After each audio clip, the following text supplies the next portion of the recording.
Bueno, bienvenidos a este podcast de Memorias Sociales. Hoy es 24 de diciembre del 2021 y nos encontramos con una persona muy especial. Dinos tu nombre. Gabriel Julio García Cardona. Listo.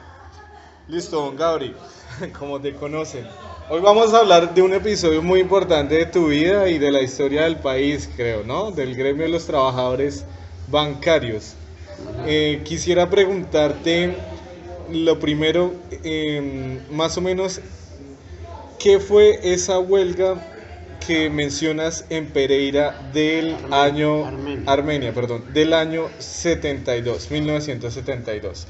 ¿Cómo? Cuéntanos 74. tu experiencia personal. Los presentes también.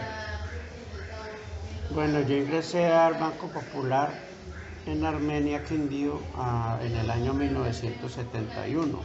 Ingresamos nueva generación de empleados jóvenes, porque en esa época solo estaban puros personas de adultos mayores, la mayoría de ellos, y tenían un sindicato el cual se conformaba por puro personal directivo, que no debiera ser así según las reglas, las normas. Pues los directivos no tenían por qué tener el sindicato y nosotros lo arrebatamos.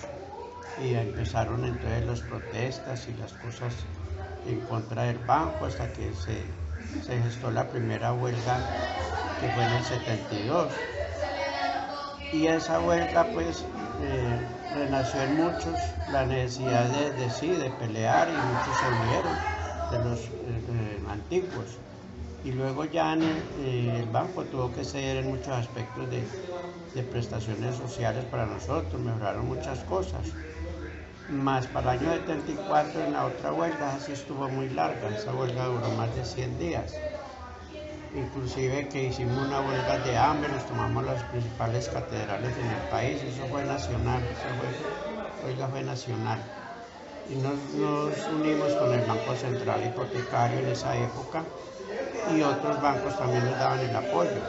Ahí se creó la UNEP, Unión Nacional de Empleados Bancarios. Ok, Gabriel, ¿nos podrías precisar cuál era el rango etario de edad que tenían estos nuevos trabajadores jóvenes y qué banco, el nombre del banco a que te refieres? Porque esa época de los 70, muchos historiadores como Mauricio Archila, el mismo, el decano de historia del departamento de historia de la Universidad Nacional, tiene un libro que se llama La Huelga. Creo que es Ricardo Sánchez. Cuéntanos el nombre del banco y cuál era ese conflicto generacional de esos nuevos trabajadores frente a los directivos. ¿Qué pasaba ahí? Bueno, pues yo ingresé en el año 71 y mi edad era más o menos unos 20 años, o sea, yo todavía era menor de edad.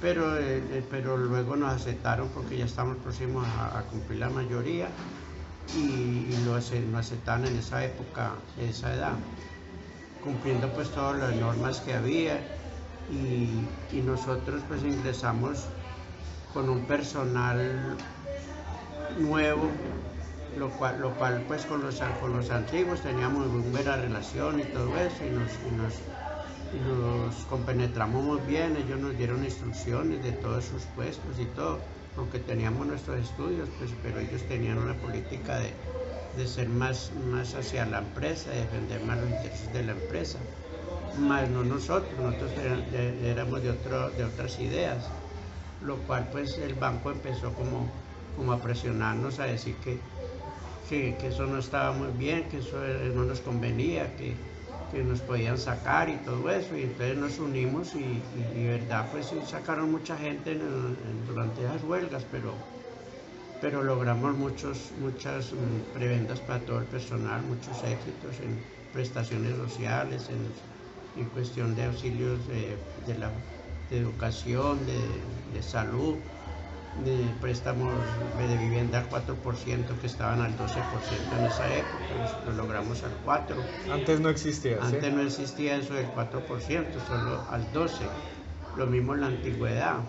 La antigüedad para eso, en esa época era más de 10 años, nosotros lo logramos hasta los 2 años, solamente 2 años de servicio. Y así por el estilo, primas de antigüedad cada 5 años, quinquenales, eso era muy bajito y la logramos dobletear. Lo mismo el auxilio para los hijos de los empleados, auxilio educativo, no existía. ¿No? Nosotros lo creamos a nivel nacional del Banco Popular. En otros bancos existía, pero nosotros lo logramos a muy buen nivel. Hubo mucho sacrificio de mucho personal durante esa huelga, ¿sí? Sí. Pero pues quedamos satisfechos realmente ¿Sí? con lo que se hizo. Sí. Ah, ok. Esto que nos cuentas, Gabri, es muy valioso para la historia de las familias colombianas, las historias de familias trabajadoras. Quiero que a modo de crónica nos cuentes cómo fue ese vivir en esa huelga, cuánto duró, qué anécdotas chistosas o no tan jocosas tienes acerca del mismo. Hace un momento me mencionabas que te dejaste crecer la barba como en símbolo de la larga duración que tenía y el suministro de abastos. Ah, sí, porque en esa época eso fue una huelga más larga que tuvimos de más de 100 días. ¿La de 74? Año 74, exactamente. En esa huelga, en Armenia. a nivel nacional. A nivel nacional, la orden venía nacional, se reunían las directivas y nos daban las directrices.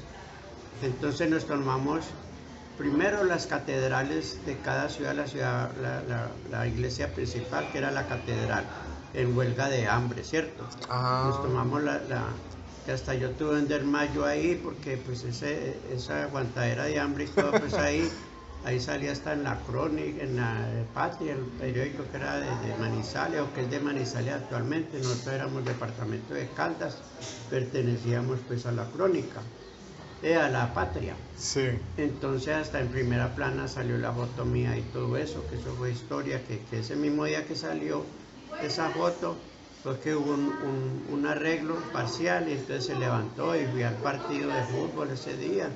Y bueno, y me decían, vea, salió en primera plana usted, hasta por ahí tengo los recortes. Sí, ¿todavía lo tienes? Todavía. Cuando regresamos, se levantó esa huelga, el banco nos incumplió y ahí mismo volvimos y nos retomamos la huelga y ahí es donde nos tomamos las oficinas del banco a nivel nacional, que no lo dejamos abrir ni nada, o sea, nosotros nos encerramos allá y el banco en presión no nos dejaba entrar ni alimentos ni nada, sino que hubo una empresa de gaseosas allá en Armenia, una fábrica, los cuales nos proporcionaban el líquido, la gaseosita gratis, y como la empresa era un buen cliente del banco, el gerente autorizó, pues, porque ellos amenazaron con retirar la cuenta de la entidad bancaria, que era una cuenta muy importante para ellos, si no nos dejaban entrarnos a nosotros la gaseosita. Entonces sí, o sea, ¿se solidarizaron? Se solidarizaron con nosotros, la empresa se llamaba eso regional, la gaseosa regional en esa época. Eso se acabó. Pero entonces aprovechamos como el desorden, por decir algo, y ellos nos entraban comidita bajo cuerda, porque no nos dejaban entrar del restaurante ni nada, y ellos nos traían comidita de las casas o de algún restaurante de cuenta de ellos. Lo que sí no dejaban entrar era cuestiones del aseo, jabón, máquinas de afeitar y eso. Entonces lógico que nos bañábamos ahí con jaboncito que había ahí de manos ahí en los lavamanos. Sí. Y la barba sí me creció. ¿Como Papá Noel? Sí, larga, porque siempre estuvo tiempo largo ahí encerrados. Cuando ya ordenaron a los días que nos sacaran a nivel nacional, hicieron un operativo, tipo 3 de la mañana llegó la policía, llegaron todos los carros de máquinas de esas mangueras a presión, los bomberos, la defensa civil, la ambulancia, hicieron un operativo para sacarnos. Pero hubo una negociación respetando pues a algunas empleadas que estaban en embarazo, próximas a tener bebé, entonces estaban muy asustadas. y para evitar pues una cuestión ahí, un episodio de pronto de alguna de salud, el gerente, el jefe de la policía al fin negoció con el presidente del sindicato, nosotros nos reunimos y llegamos a un acuerdo condicionado que no nos podían sacar a la calle así, quitarnos de ahí, no que nos dejaran las escalas, porque el banco era altico y tenía unas gradas. ¿Como a las afueras de las instalaciones? Sí, ahí en la portería. Que la condición que poníamos para salir era que no nos sacaran de ahí, y eso se cumplió, ellos lo cumplieron, y ahí estuvimos. Y el gerente el otro día, que ya volvió a la oficina con sus empleados, porque ellos custodiados con la policía entraban algunos a hacer sus labores allá adentro, pero pues como desatrasarse de algo, pero no había atención a público, pero entonces ellos entraban por los laditos hasta que nos hicieron sacar a los 2 o 3 días de ahí, si nos hicieron retirar, sí, porque el gerente quería abrir la oficina con los empleados que ya se habían entregado por el tiempo tan largo de huelga, muchos por presiones que ellos mismos hacían presión con la familia, mandaban allá a los directivos a meterles terror a la familia, es que sí, hubo una presión por todos los lados, y que nos iban a encerrar, que nos iban, entonces un que poco les iba a ir mal, sí. Sí, psicológicamente con la familia, para que la familia nos presionara a entregarnos. A desistir. Y lógico que siempre muchos de ellos se entregaron, pero la gran mayoría seguimos, y por eso ganamos esa huelga, y hubo pues mucha gente que quedó por fuera, pues lógico, por cuestiones pues ya que se salen de las manos, que muchos pues se exceden a veces en cosas, o se dejan llevar por otros mecanismos, entonces ellos sí quedaron por fuera, nos descabezaron un poco, pero nos fuimos a reorganizar. Ok, muy interesante esta anécdota que nos cuentas aquí bajo este caluroso día en Girardot. Una pregunta, Gabri. Como tal, ¿cuáles fueron las fases de la huelga? ¿Cuántos días duró? Y algo que me comentabas, ¿cómo eran esa cultura de solidaridad y esas alusiones de denuncia a lo que ustedes llamaban esquiroles? Cuéntanos qué se entendía por esas, la duración y los llamados esquiroles. Bueno, la duración exactamente fueron 104 días, la huelga general. Habían empleados que... ¿Nacional o solo de...? Nacional, sí. Eso era nacional. A mí me echaron varias veces, o sea, me mandaron cartas de despido en varias ocasiones, lo cual la última que me mandaron, pero todas pues se superaban, porque hacíamos, o sea, nosotros nos solidarizamos, se solidarizó el sindicato de Telecom, si Telecom nos prestó la sede de ellos y todas las comunicaciones que tuviéramos a disposición, o sea que nosotros teníamos todo eso de cuenta del sindicato Citelecom. Teníamos los mensajes que ya en esa época eran telegramas, ¿cierto? No eran mensajes de texto o WhatsApp, todo eso no había. Entonces nosotros por medio de esos telegramas y todo eso nos comunicábamos y por teléfono con las directivas nacionales. Ellos se solidarizaron. Entonces, cuando nosotros, digamos que estábamos bloqueados por cuestión de plata, ellos se solidarizaban con nosotros, al igual que todas esas asociaciones de sindicatos campesinos, de la UNED, de la NUC. De la NUC. Ellos nos llevaban todos esos racimos de plátanos, revueltos, frutas. Sí. Se solidarizó Bavaria, se solidarizó la empresa de leches, las lecheras. Entonces ya ahí teníamos prácticamente el mercado, o sea, no nos hacía falta prácticamente. Claro, sí. Ese era el fondo de huelga. Y en las oficinas, en la DIAN y todo eso, que cuando se llamaba Administración de Impuestos Nacionales, teníamos unas urnas, formamos un comité pues que como especie de huelga, comité de huelga que se encargaba de recolectar las platas en las urnas que colocábamos en esas empresas grandes, y eso con eso nos solventábamos nosotros. Ah, en colecta. Porque como el banco no nos daba el sueldo, Claro, se los congeló los salarios. no ¿sí? nos daban sueldo, nada, entonces nosotros teníamos que rebuscarnos, timbrar boletas por ahí para hacer rifas, hacíamos rifitas y todo, bueno, bien organizados estuvimos, sí, realmente. Y cuando hubo una protesta ya para presionar más, se organizó las ciudades mandar 2 delegados, y yo estuve en Bogotá con un cuñado que era directivo del sindicato en una manifestación que cuando eso, como había estado el sitio, no dejaban. ¿Recuerdas el nombre de tu cuñado? Joaquín Arbeláez, Joaquín. que en paz descanse, hace poquito murió, hace ¿qué? 2 años, menos de 2 años. Él era directivo del sindicato, entonces nos delegaron a los dos y nos tomamos la Caracas. Allá en Citelecón, en Bogotá, la directiva nacional nos estaban esperando, junto con todos los del Central Hipotecario, el Banco Central Hipotecario, a nivel nacional, tenían todos sus delegados allá.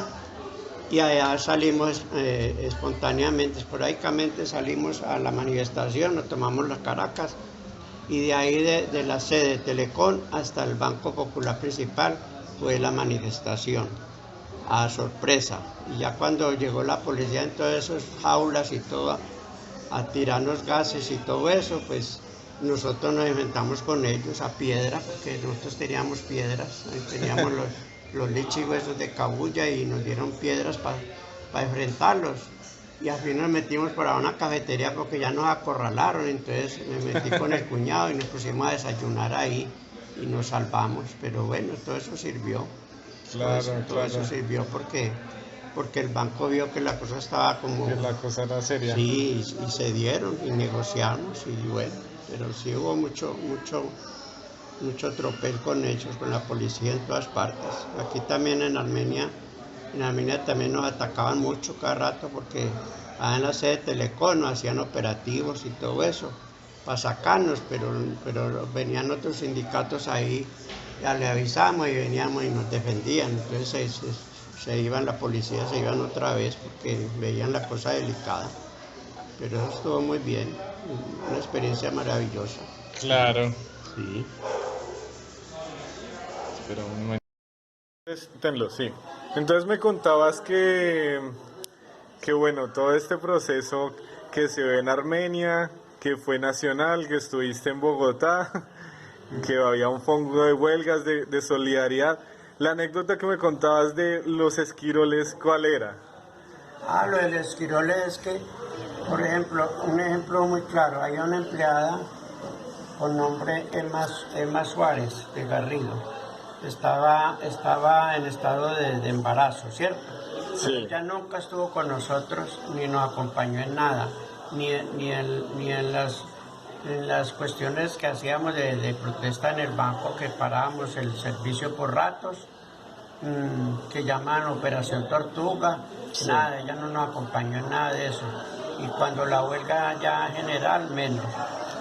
Y entonces le decíamos, pero si es que los beneficios es para todos. Para todos, claro. Ella era una empleada pues del común y corriente, o sea, era de base. Sí.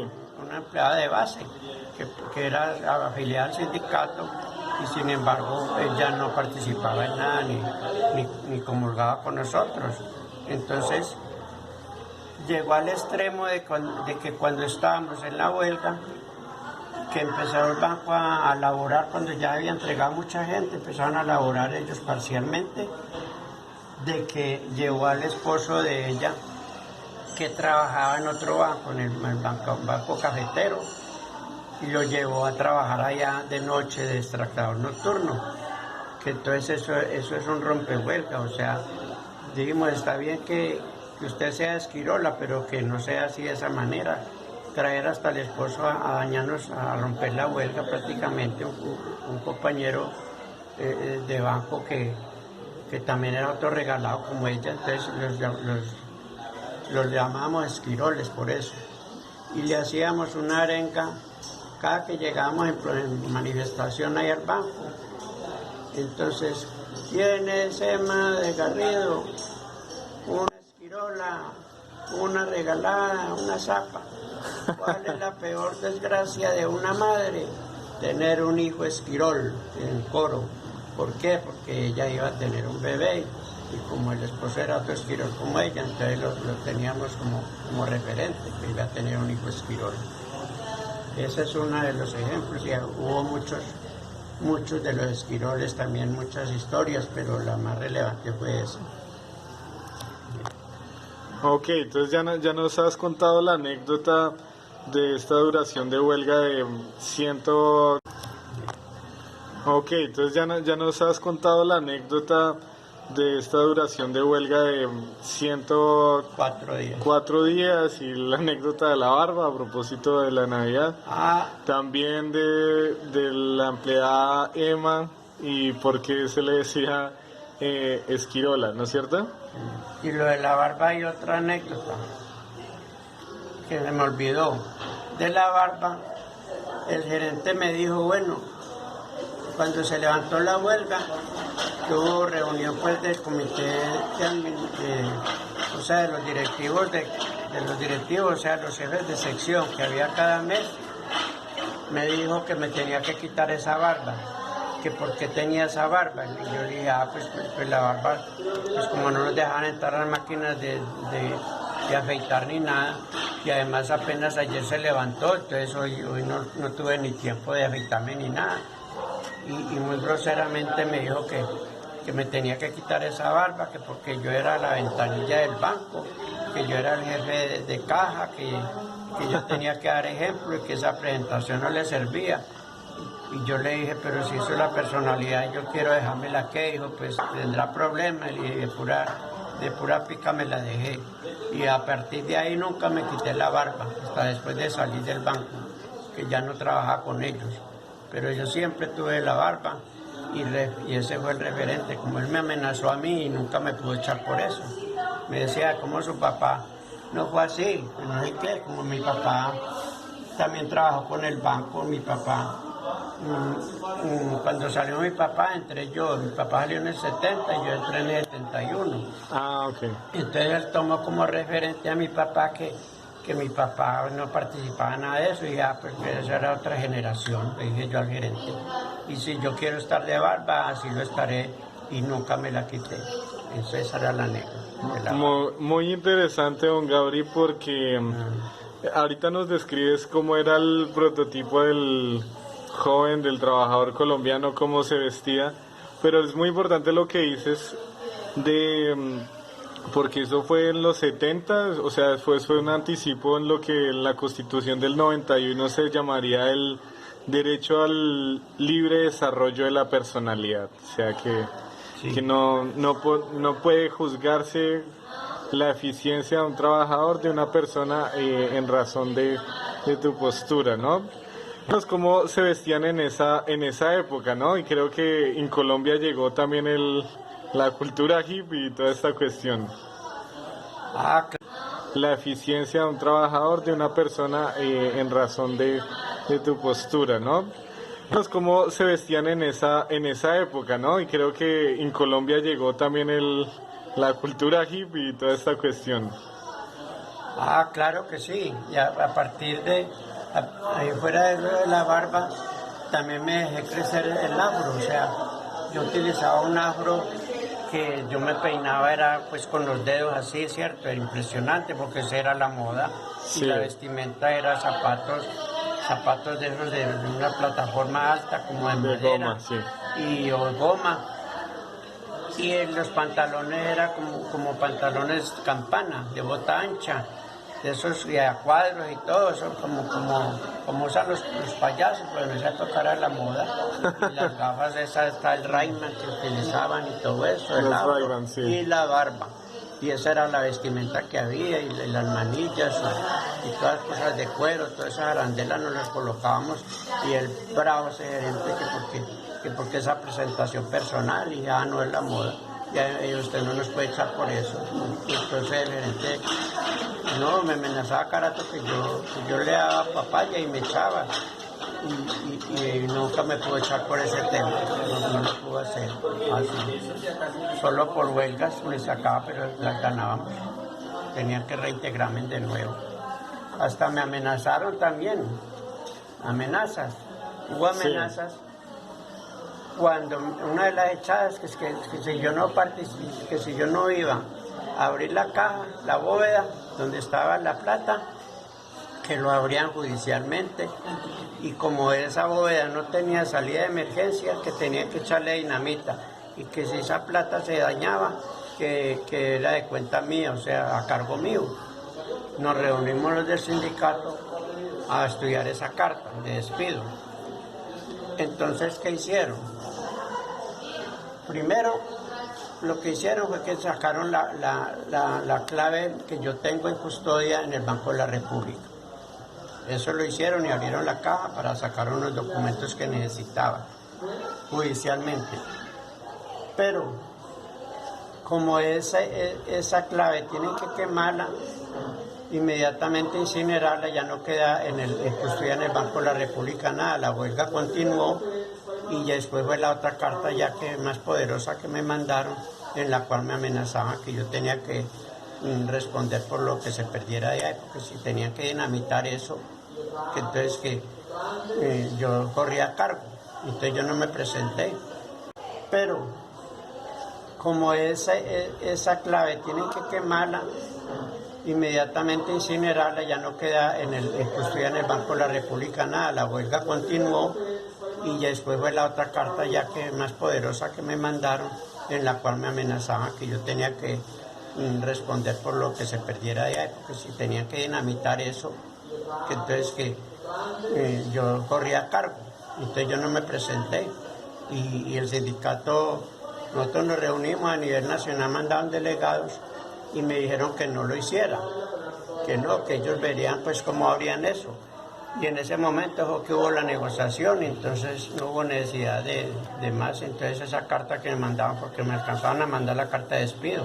Claro. Y esa carta se anuló, ya todo el mundo reintegrado. Sí. Ah, ok. Listo, don Gabri. Para finalizar, dos cuestiones. Ha pasado casi más o menos 40, 44 años desde aquel huelga del Banco Popular. Mi pregunta puntual es, en su historia vital, ¿se arrepiente o no de aquella gesta que usted vivió? Y segundo, ¿qué lecciones considera usted que tiene esa experiencia para los trabajadores bancarios de hoy y pues para la nueva juventud trabajadora que está saliendo a flote en este siglo XXI? No, yo nunca me he arrepentido de lo que hicimos, de todas las protestas y todo, porque era muy injusto lo que estaba pasando. Nosotros veíamos de que el banco en general tenía unas ganancias exorbitantes y a nosotros pues nos humillaban realmente con unos sueldos irrisorios. Y fuera de eso, las prebendas que teníamos eran muy poquitos, los auxilios, las horas extras, los quinquenios. Quinquenios son primas que cada 5 años creamos nosotros a partir de esa